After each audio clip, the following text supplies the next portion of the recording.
Hi there, welcome back to the episode 79 of the Art of Business English. Andrew Ambrosius here again for another episode. And this week I'm also doing another two-part series for you guys. As you may know, if you've been listening to my podcast, I like to do little mini-series.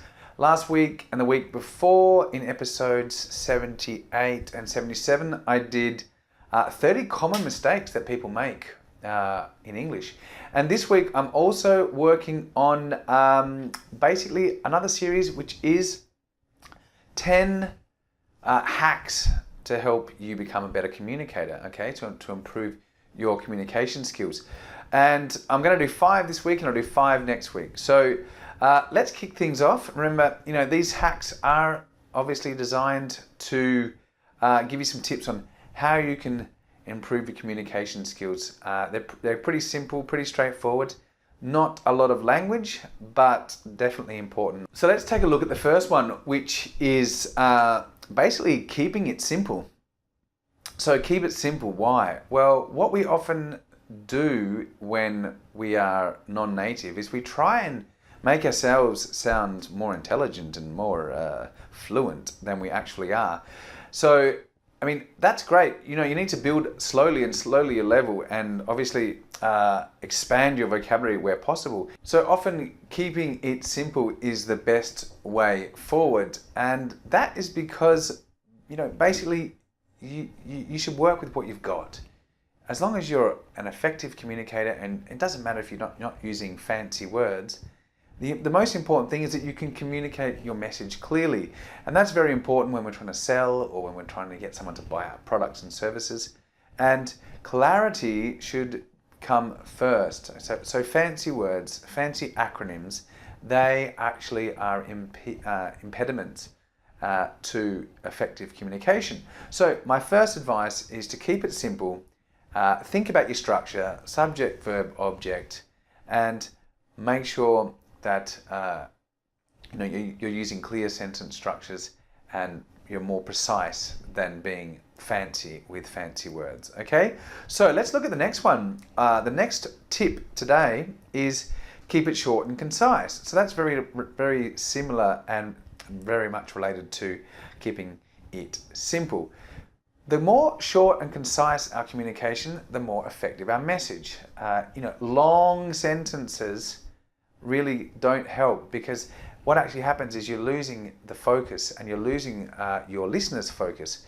So, in English we do, if you see when we write, we actually write short sentences. In Spanish, you see there's very long sentences with commas. Try and avoid that. Just keep the sentences short and then full stop. And the same thing when you're speaking, just keep them very short. You should list out your ideas and not go on and on and on. We often can lose our train of thought as well when we're trying to explain an idea. So if we speak in long sentences, then sometimes we ourselves can get confused and sort of lose track of what we're trying to say. So much better to keep it short and concise. Demonstrate where possible with some examples, and if you do notice that you're going off track, just stop, okay, and then come back to what it is that you're trying to say. Okay, let's look at the next one, number 3. So our next one is use sequencing language. Now this again is related to keeping it short and concise. When we use sequencing language, what we're actually doing is helping ourselves and our listener keep things in a very clear sequential order. So examples of sequencing language are firstly, secondly, thirdly, following on from that, continuing with regards to. So this type of language, what it does is it helps to put your ideas really quite succinctly in order. So very effective tool in meetings. You can say to someone, look, I've got 3 things I want to say. Firstly, secondly, and thirdly. And it's very clear then to the person who's listening that you're going to say 3 things. And it also stops interruptions, and it helps you to keep focused on what it is that you're trying to transmit to the listener. So sequencing language is super simple to use, but it's very powerful, okay? It's great for presenting, it's great for meetings, it's great in our writing. So I encourage you to use sequencing language whenever possible to help organize your thoughts and ideas. Okay, so as I mentioned, firstly, secondly, in the first place, after that, afterwards, those are all sequencing words and expressions. Okay, let's look then at the next idea, which is listen. Yes, most people have trouble listening. Most people are actually bad listeners. So you need to stop thinking about what it is that you want to say next and actually listen to the person who's talking to you. I don't know how many times I have to say that to people. Humans by nature are bad listeners. Okay, we are good at making lots of noise. Okay, many animals are good at listening because they have to be quiet and listen, because if they don't be quiet and listen, then something might come along and eat them. Whereas humans, on the other hand, we're helpless for many years. You know, when we're babies, we're very helpless. So we need to scream and make a lot of noise to get the attention of our parents so that they will come and look after us. So humans by nature are not good at listening. Okay, we're different from many other animals. But we need to learn to be good listeners, because being a good listener makes all the difference. It makes you a better boss, makes you a better husband or wife, makes you a better mother or a father, and it makes you a better communicator, because you're actually understanding what it is that someone's telling you, and you then can listen for key words. So, you know, listening for key words helps you understand what someone's telling you. It also helps you generate content and questions for the person who you are talking to or listening to. So very important that we learn to be good listeners. And a lot of the time, you know, we want to help. We want to give our opinion. We think, you know what we're talking about. So just take your time and try and, every time you want to say something, count to 3. And the next time you want to say something, count to 3. And then the third time you want to say something, count to 3. And then only after you've stopped yourself 3 times from trying to talk, then you can say something. Okay, that's a little tip you could try and use. All right, so what is the next one on our list? Well, we need to ask genuine questions. So that again is related to listening.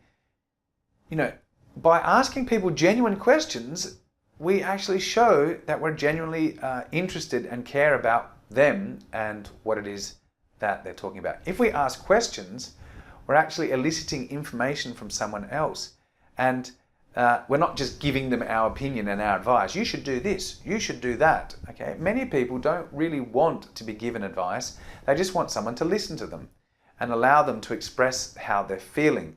And a lot of people just jump into giving advice and don't actually listen properly. Now, when you listen, you get keywords and you understand what the issue is better. But to understand issues effectively, we need to ask many questions. And if we ask genuine questions, then we're actually able to get to the bottom of this problem. All right? By being a bit of a detective and investigating through asking questions, we can better understand the issues, the problems, and the needs. Okay, so that's very important. I mean, most people who want to buy something, they need to buy something from you because it needs to solve a problem, or they have needs that are not met and they need to have those needs met. So by listening and asking genuine questions, we can better understand our audience. Okay, so it's super important that we ask genuine questions, ones that are related specifically to what the person is telling you, and try and extract what it is that they're having problems with. Okay, all right, let's look at the next one, which may in fact be the last one. Yes, so that is actually the last one for today.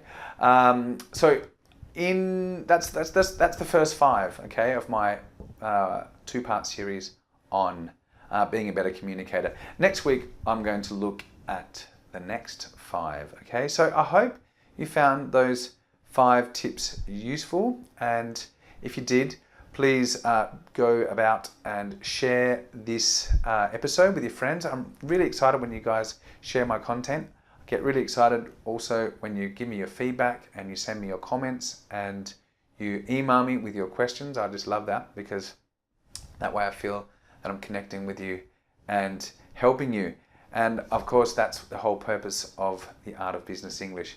Now, everyone, I will see you next week. Make sure you head over to the website to have a look at the transcript. And yeah, if you have any questions, just let me know. Be more than happy to give you my advice. Okay then, take care. Bye for now.